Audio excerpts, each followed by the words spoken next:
కూడా నేను ఒక మీటింగ్కి వెళ్ళాను. నైట్ 12 వరకు అక్కడ ఉండిపోయి మళ్ళీ ఎర్లీ మార్నింగ్ వరకు ఇక్కడ డ్రైవ్ చేసుకుని వచ్చేసి మళ్ళీ ఇప్పుడు ఇంకో మీటింగ్ ఉంది. నిద్ర కూడా లేదు. నిన్న అక్కడ వాళ్ళు చెప్తున్నారు, మీటింగ్ నన్ను పిలిచినటువంటి వ్యక్తులు చెప్తున్నారు, వాస్తవానికి మీ ప్లేస్లో ప్రవీణ్ పగడాల గారు ఉండాలండి, కానీ ఆయనకు బదులుగా ఈరోజు మీరు నిలబడ్డారన్నప్పుడు నేను చాలా బాధపడ్డాను. ఎందుకంటే నా ట్రావెలింగ్ అంతా కూడా ఆయన ఎక్కడ యాక్సిడెంట్ అయ్యాడో, ఏ టోల్గేట్ల దగ్గర ఆయన సీసీ కెమెరాల్లో పడ్డారని చూపిస్తున్నారు, అవన్నీ చూసినప్పుడు నేను చాలా చాలా చాలా విచారించానండి. ఇప్పుడు వచ్చేటప్పుడు కూడా ఆయన సెమిట్రీని చూసుకుంటానే వచ్చాం. అంత మంచి మనిషి మరణాన్ని కొంతమంది దుఃఖం వ్యక్తపరచకపోగా బాగా జరిగింది అనేటువంటి దానిలో కూడా కారణం ఉంది. ఎవరాళ్ళు?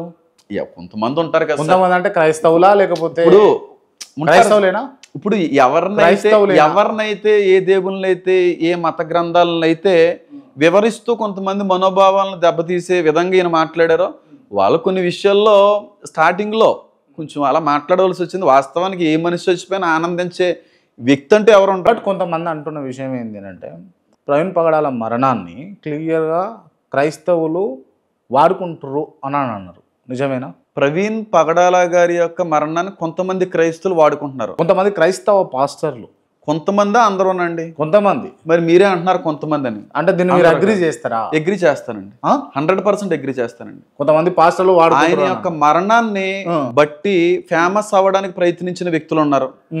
ఆయన యొక్క మరణాన్ని బట్టి పాపులారిటీ సంపాదించుకోవడానికి, సబ్స్క్రైబర్స్ ని సంపాదించుకోవడానికి ప్రయత్నించినటువంటి వ్యక్తులు కూడా ఉన్నారు. చీప్గా, నేను నిజం చెప్తున్నా, నిజంగా ఆయన యొక్క మరణాన్ని బట్టి కోసమా చేసిన వాళ్ళు ఉన్నారు సార్. నేను అలా వ్యక్తిగతంగా నేను దూషించకూడదండి, కానీ ఏ క్రైస్తుడైతే ఆయన యొక్క మరణాన్ని బట్టి నిజమైనటువంటి వేదన, నిజమైనటువంటి దుఃఖాన్ని బట్టి ఆ రోజున అక్కడికి వచ్చారో, ఇప్పటికీ ఏడుస్తున్నారో వాళ్ళు దేవుడు ఖచ్చితంగా దీవిస్తారండి.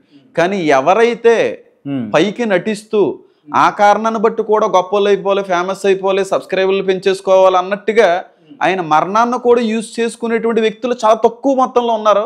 వాళ్ళకి మాత్రం దేవుని నుంచి వచ్చేటువంటి ఉగ్రత తప్పదని అంటాను. ఎవరాళ్ళు పేర్లు చెప్తారు? ఎవరైనా కొంతమంది ఉన్నారు, నాకు వాళ్ళ పేర్లు కూడా తెలియదండి నాకు వాస్తవానికి. వాళ్ళు అరిచేసి గోల పెట్టేసి వాళ్ళు ఒక్కలే క్రైస్తువుల కొరకు పోరాడుతున్నట్టుగా మాట్లాడుతున్నప్పుడు నేను ఏంటి ఇలా జరుగుతుంది అన్నప్పుడు కొంతమంది నాకు ఇన్ఫర్మేషన్ ఇచ్చారు. ఇన్ఫర్మేషన్ ఇచ్చినప్పుడు నేను అంతా పరిశీలించడం జరిగింది.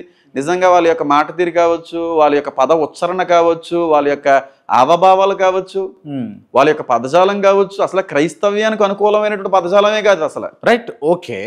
ఇప్పుడు అట్లాంటి వాళ్ళు క్రైస్తవులకు అదేవిధంగా హిందువులకు మధ్య చిచ్చు పెడుతున్నారా లేదా?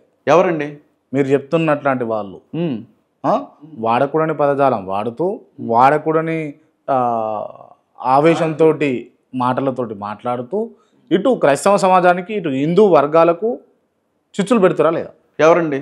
మీరు ఎంతసేపు చెప్పినటువంటి పర్సన్స్ సబ్స్క్రిప్షన్ కోసము లేకపోతే ఉన్న అందరూ లేరండి. కొంతమంది చాలా బాధ్యతగా, భారంగా మనం చెయ్యాలన్న ఆలోచనతో చేసిన వాళ్ళు కూడా ఉన్నారు. నేను పేర్లు అయితే ప్రస్తావించను. ఎప్పుడూ కూడా రోడ్డు మీదకి రాని వ్యక్తులు కూడా రోడ్డు మీదకి వచ్చి ఆయన కొరకు నిలబడాలనే ఆలోచనతో నిలబడిన వ్యక్తులు కూడా ఉన్నారు. చాలా మంది గొప్ప సేవకులు ఉన్నారు అందులో. కొంతమంది రాష్ట్రం కాని రాష్ట్రం అయినప్పుడు కూడా ఈ రాష్ట్రానికి సంబంధించిన ఆయన నాకు కూడా తెలియదు, ఏలూరు అంత దూరం నుంచి ఇక్కడికి వచ్చి అసలు ఏం జరిగిందని పరిశోధించి ఇవన్నీ చేసుకుని వెళ్ళాడంటే ఆయన కష్టాన్ని దేవుడికే తెలియాలి. కాబట్టి ఆయన మరణాన్ని బట్టి నిజమైన దుఃఖాన్ని అనుభవించి నిజంగా న్యాయం జరగాలి అనేటువంటి పోరాటాలు చేసిన వాళ్ళు ఉన్నారు. కొంతమంది తన మరణాన్ని సైతం క్యాష్ చేసుకోవడానికి, పాపులారిటీ సంపాదించుకోవడానికి ప్రయత్నించినటువంటి వ్యక్తులు కూడా ఉన్నారండి. నేను ఎప్పుడూ కూడా చెప్తున్నానండి, పాస్టర్లు అందరూ నిజమైన పాస్టర్లు అనడానికి వీల్లేదు. పాస్టర్లలో తోడేళ్ళు ఉంటారని యేసుక్రీస్తు ప్రభువారి గారే చెప్పారు కనుక